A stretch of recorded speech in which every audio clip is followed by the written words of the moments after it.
Hi friends, चला आजच्या व्हिडिओमध्ये तुमच्या सर्वांचे स्वागत आहे।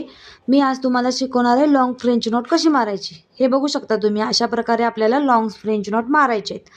तर पहिल्यांदा काय करायचं, सुई फॅब्रिकच्या खालून अशी खोचून घ्यायची आणि 1 आणि 2 अशा प्रकारे तुम्ही हे करून जेवढी तुम्हाला लॉंग फ्रेंच नोट मारायचे तेवढी तुम्ही हे घेऊ शकता। अशा प्रकारे घेऊन दोरा अशा खालच्या साईडने खेचून घ्यायचा आणि आपण जशी फ्रेंच नॉटला कसं दोरा खालून खेचतो तसा खेचून अशा प्रकारे ही लॉंग फ्रेंच नॉट मारून घ्यायची। ही अशा प्रकारची आपण लॉंग फ्रेंच नॉटची तुम्ही बुट्टी करू शकता। मी तुम्हाला फक्त लॉंग फ्रेंच नॉट कशी मारायची ती दाखवली। अजून एकदा दाखवते मी तुम्हाला लॉंग फ्रेंच नॉट कशी मारायची।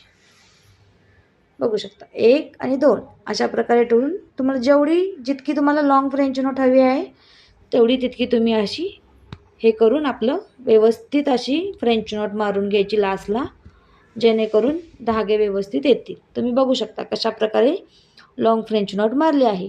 चला तर उद्याच्या व्हिडिओमध्ये तुम्हाला मी सिक्वेन्स विथ फ्रेंच नॉट शिकवणार आहे आणि अशा वेगवेगळ्या टिप्ससाठी किंवा वेगवेगळ्या डिझाईनसाठी तुम्ही मला फॉलो करू शकता।